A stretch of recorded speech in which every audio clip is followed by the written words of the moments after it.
Yeah, okay. So again, I have the intuitive long version. It's going on Patreon.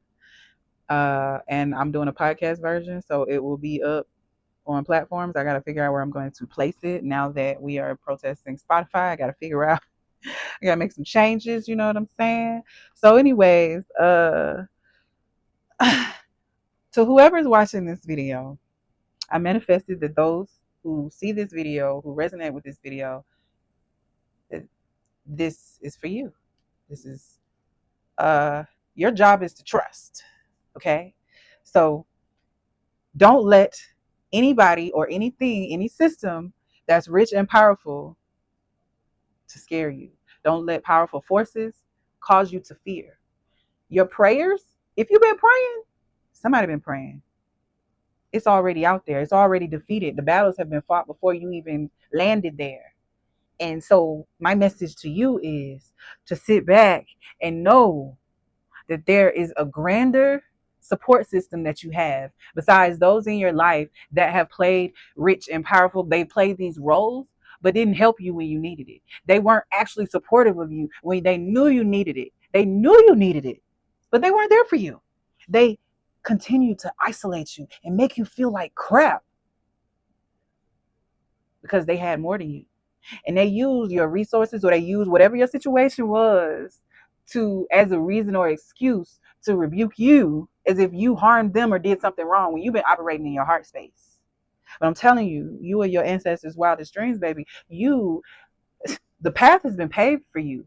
You just don't get caught up in fear of those that seem more powerful than you, because they are not. Power and dominance does not equal security. A lot of them are insecure and they got a button. There's a weak spot, but it's not up to you to seek it out, to find it, to manipulate. You are not going to play their game. You're not going to let them pull you into their consciousness. You're not going to let them, right? Now, um, I'm gonna come back to this first thing that I wrote. Because this energy came out real big. And so don't rush to have wealth of money without also asking for the wisdom of how to use it. Your prayers are heard. Those around you think they're powerful, but their arrogance is being called out. I know things are overwhelming, but your prayers are heard. This is what I wrote down before the video, like when I was tuning into the collective that was going to be watching this video. Pride is their issue. They think they have built this on their own, but it was allowed.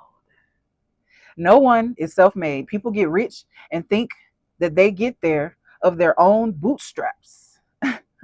Power without, why did I write that? Power without destruction. Power without direction. Was I trying to write that? Power without direction leads to self destruction. I was trying to write something else. But we get the point. Okay. Um, you will survive this, the struggles of this land. So if you've been worried about things that's going on, you've been worried about the things going on around you, or you've been trying not to worry, but it just keeps somehow creeping in, I am here to remind you that you will survive this. Okay. Now, after chaos, because right now we're all experiencing this collective chaos, right? But you will experience stability, and then growth will return thereafter, right? And there is a greater force that is happening out here always. There is uh, balancing forces. There is harmony always happening. So people think that they're doing things and they're getting away with it, but baby, you're depositing karma into your bank account every time you do that thing. And character is who you are when no one's looking. And people think just because no one's looking that what they're doing is not being seen. Their thoughts and their iniquities and their heart, their the barriers that they have up between their heart space and how they're being, those barriers, they're seen, they're heard, they're echoed throughout the universe. They're echoed. So when you think that you're doing this thing and just because nobody knows or saw you, don't think that you're somehow um excused. or absolved from punishment.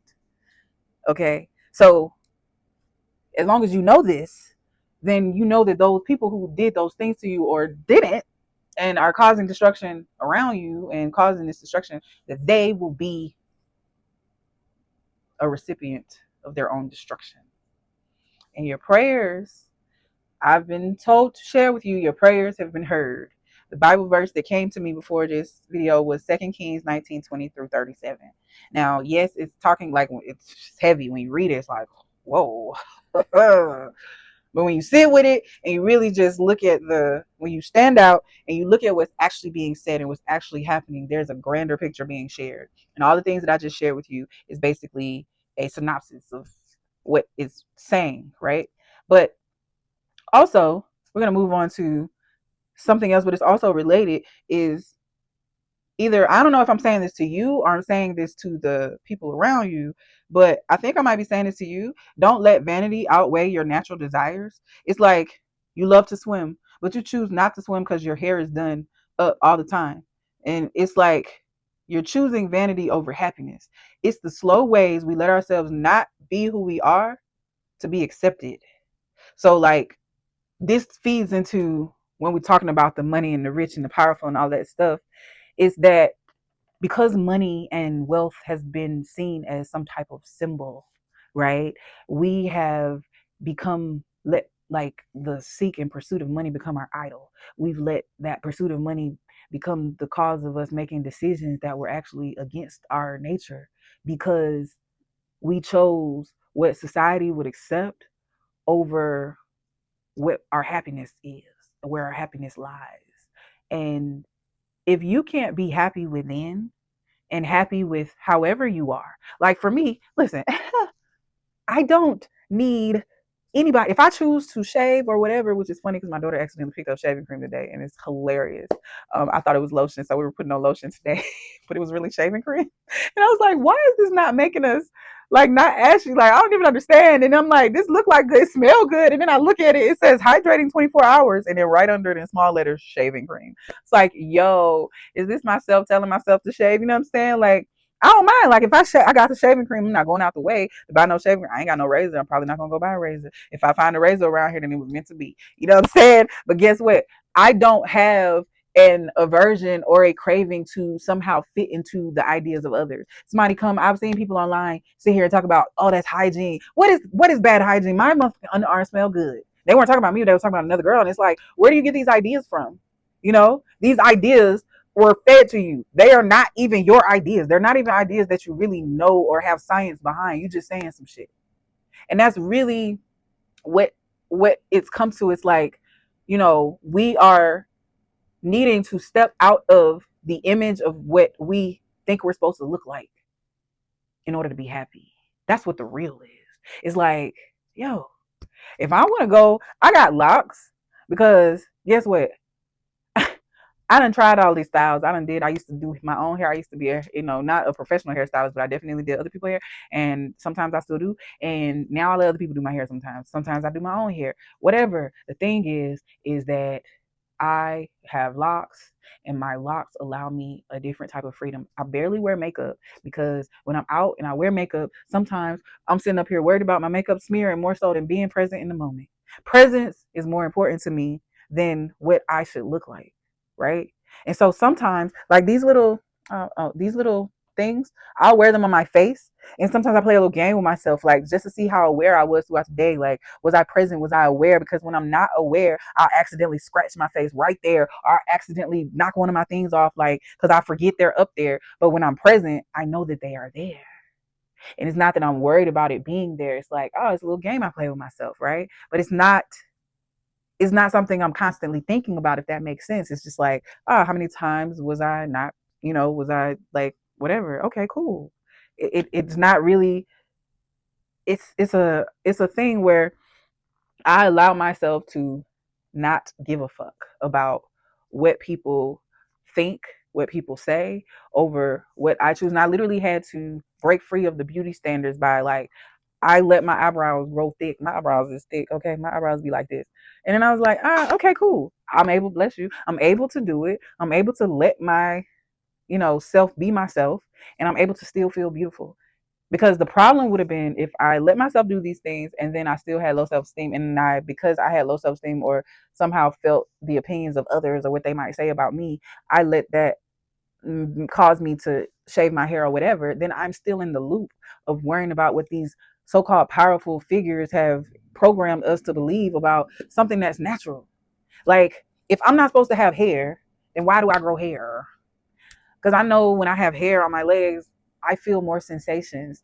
I feel when things are I feel the bugs on my leg. When I'm out in nature, I feel it more. It's like antennas. My hair, our hair is an antenna. So why do I need to get rid of it? Now, if I choose to, for whatever reason, like, okay, I do want to, uh, I do like my eyebrows arched. That's my choice, but it's not because I have an aversion to my eyebrows not being there. Like, literally, if I can't get in touch with, if I'm out amongst a bunch of people, right, and for whatever reason in this new city I go to, and they have nobody to do my eyebrows, and they have no razors in the city that I'm not gonna use a razor, but they have nothing in the city that can get my eyebrows right. Am I gonna crash out because I don't have it? Am I gonna go into? Am I gonna spin out of like whatever because I don't have an eyebrow person? That's crazy for me. I choose presence. I choose to honor my being. I choose that over vanity, over what I think I should look like, right? But I love looking beautiful in every way. I love my natural beauty. I love when I decide like these. I didn't put these on because I wanted to have my nails pretty. My daughter wanted some nails. And so she got some nails for her, and then they had bigger nails in the pack. And she wanted me to be like her. And so I'm like, sure, baby, let's do it. Let's have our matching nails. Okay, let's do that.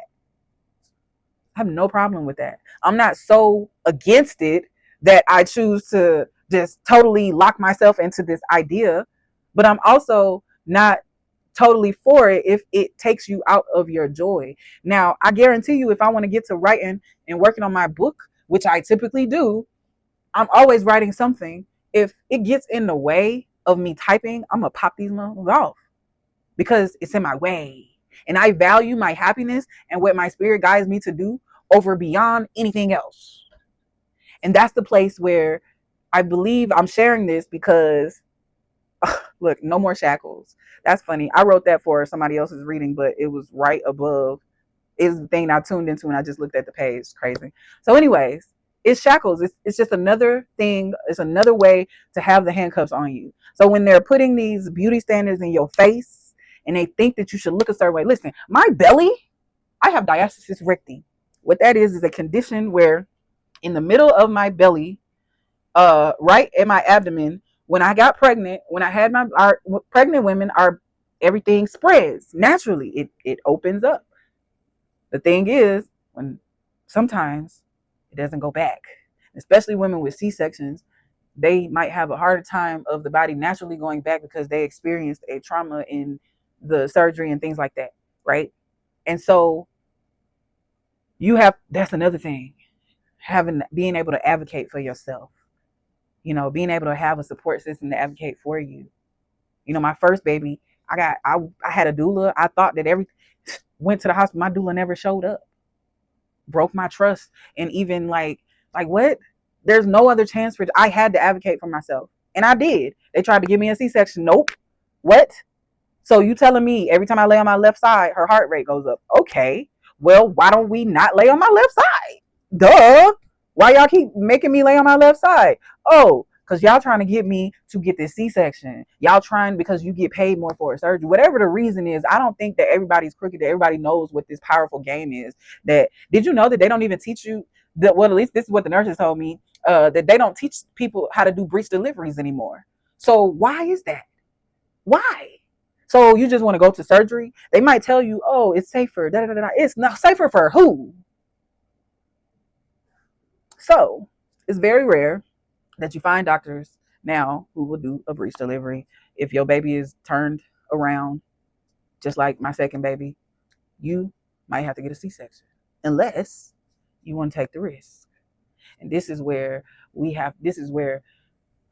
people is in these little decisions where, oh, my baby's life could be taken.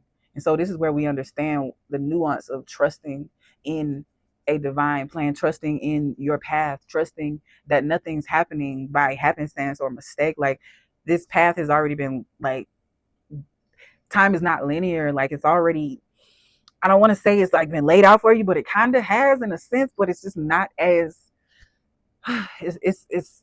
it's not as black and white as we try to make it, right? But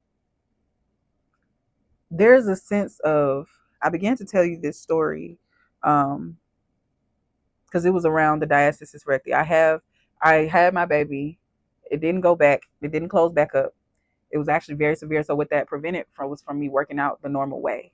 I had to go about it a different way, and things had to happen a certain way for me to lose weight. So I had to change my eating habits. I had to, like, even in my like, I went to a personal training session on Wednesday, and my legs are still killing me. However, uh, they are birthing new life for me right now. Like, my legs, I feel them, the muscles have, but we're building them up. So it's the same thing. It's like the chaos, and then the stability, and then the growth. So the chaos is my muscles hurting, right? The stability comes when I stop, when it starts stabilizing. I'm not going to feel the pain as much anymore, right? I may not feel it at all. Then the growth starts happening, the strength starts happening, right? And as long as I keep being, honoring my body, and keep, taking care of things in a way that is honoring my body, then it will continue to grow. Mm. But sometimes we allow our ego and our words to be used against us ourselves. Like, I caught myself when I said, "Oh, my legs is killing me." Like, no, they're not killing me. They're giving me life right now. Like, no, no, no, no. I get to walk on these. I appreciate my legs. I honor my legs. Why would I say that my body is hurting me? Like, it is in, like, experiencing pain, but the pain is an identifier. It's an indicator. It's not pain so that I can suffer. The suffering comes when I attach to the pain and I say, "Oh, it's killing me. Oh, oh, oh, oh, oh." That's the suffering, right? And that's how we create the suffering in our lives. And so, for me, I shared the diastasis recti story because it's taking a long time for my stomach to go down. Even though I'm working, even though I'm doing things, it's still my body. I'm losing weight. My stomach is going down slowly. I have people consistently ask me if I'm pregnant. I'm like, yo, why does it fucking matter if I'm pregnant?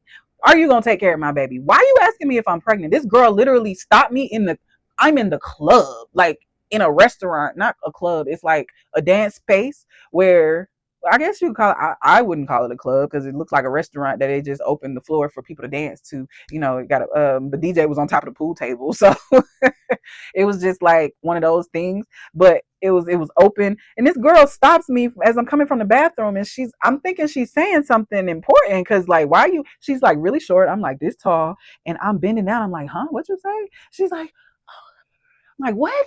And then she says it like three times, and then I was like, I'm sorry, I can't hear you, girl. And so she goes out of her way. She's like, "Are you pregnant? What? You did all of that to ask me if I'm pregnant?" No, I didn't respond to her like that, but I told her, I said no, and I kept. She's like, "Oh, I'm so sorry. I'm so sorry." I'll leave her with the shame that she's feeling or whatever. I'm not going to try to, because at first I was trying to minimize it. Oh, it's okay. Don't worry about it. And I did it, and I do it, and I've done it because I have empathy for people more than I don't understand what the need or necessity is. Do you want to ask me if I'm pregnant so you could, like, judge me? So you could say, like, "Oh, why she pregnant up in the club dancing?" You know what I'm saying? I ain't got no wristband on. I ain't drinking.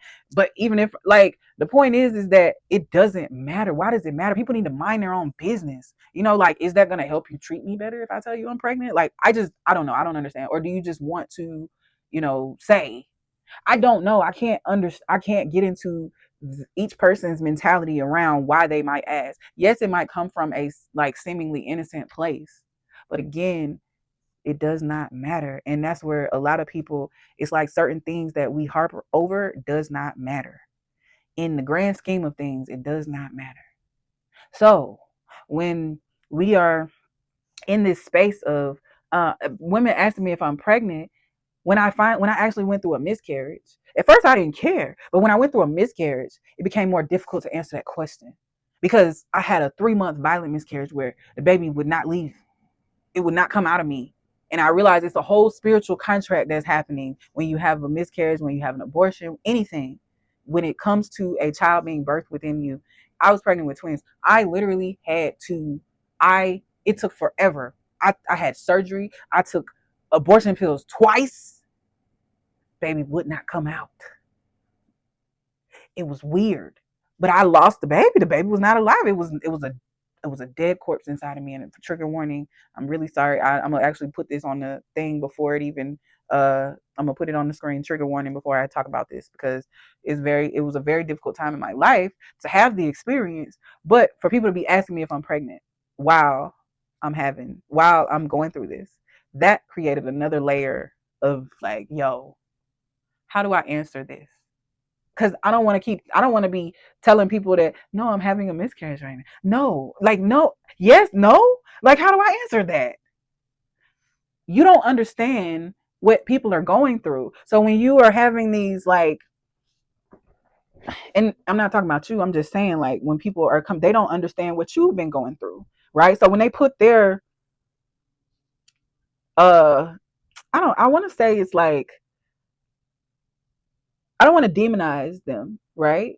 I don't want to demonize them, but I want to compare it to when you're not present, you know, when you're not present, you don't, just because you have a thought, it doesn't mean that that thought should come out. And just because you're holding it in or you don't share it doesn't mean that you're holding it in, if that makes sense, because all of your thoughts are not you. And so for me, I brought this story up. Actually, I end up getting into those things, but I brought this story up to share the layers around my stomach, right? But I get out and I perform on stage, and you looking at me from the front, it don't look like I got a belly, but from the side, you see it. But I have the strength of mind to not let something of beauty standards where they say I should have a flat stomach keep me from my dream, keep me from going on stage. I've had women come up to me and saying that I've inspired them. They don't have the guts to do that. It's people that I know who can sing their butt off, but scared to get on stage because they feel like they weigh too much. Or they're too old. You know how old I am? Baby, I'm about to be 38. And I have no problem saying my earth years. I'm about to be 38 years old. You think historically, there is no reference to a person like me for what I'm doing right now, for what I'm about to do, what I'm doing. And I'm not going to say what I'm trying to do, because even that is putting, I'm not trying nothing. I am doing. But there's no reference to that in this life, in the last 100 years.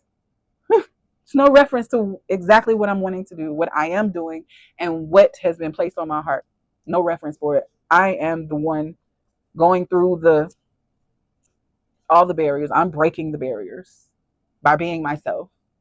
I'm breaking those barriers. And that is a message to you, is break through those barriers to your happiness. What is your happiness? Because I was spending my life fawning. I was fawning.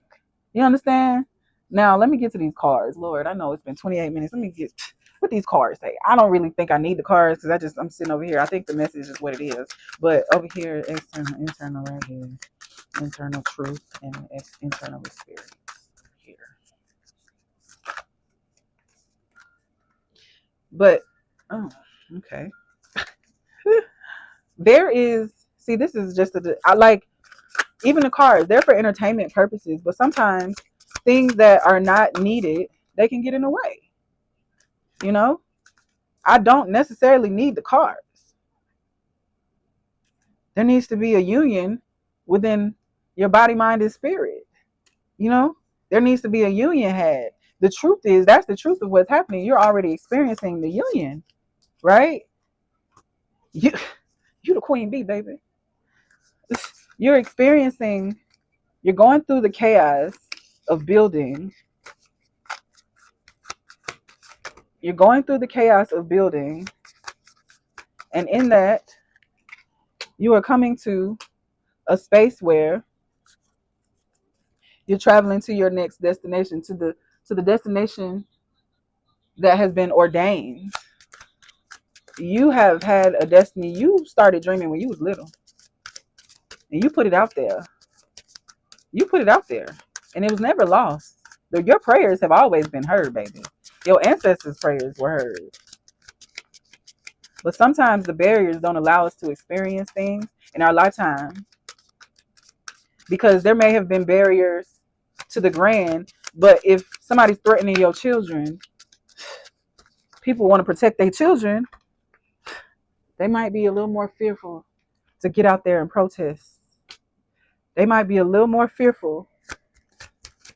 And I understand our love and our attachment is what leads us and keeps us in suffering. And it's when we're willing to detach from those things. I can't even show this card because she is naked. But you are manifesting a life of abundance, but you're not allowing yourself to feel pleasure. I can't show the card. I mean, it's not even a tarot, so it's not. Um, but your strength lies in the presence of your body, letting go, detachments. You have to let go of the things that are no longer serving you. These cards are really just confirming everything that I was saying, you know. Tell your story, your legacy, okay? Write your wisdom. Like she's standing on this candlelit throne writing with a feather pen, and it's hilarious because I was writing with a feather pen today. I made this is like a prototype of a pen. Oh my goodness, listen, I kid you not. But this is what I'm saying, I'm writing my own legacy. You are too. So if you're aligning with this video, it's because you're writing your story. You're sharing your legacy. You're experiencing it right now. You're creating it right now. There is a divine dance happening that's creating your abundance as we speak.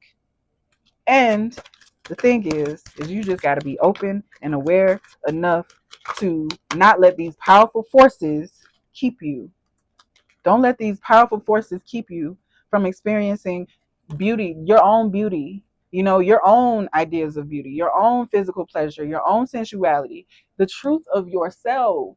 Spread your wings. What is the truth of yourself? What brings you happiness? Not, it's like, you know, I'll sit here and I'll be dancing and I'll catch myself. I'm like, okay, am I trying to look sexy or trying to look in the idea of sexy, or do I actually feel my body? And sometimes when I feel that way, I'll be like, mm.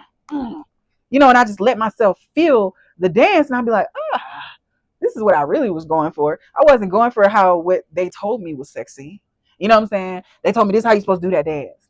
And so I freak it myself. I do my own little dance to it. You know what I mean? I learned the basics of dance and they be like, I'm put my own twist to it. You know? You are putting your own twist to your own dance, to your own story. You don't have to live within the confines of other people's ideas about what you should be doing, who you are, what you should be doing. You want to come say hey again? It's in the bag. Yes. That bag right there.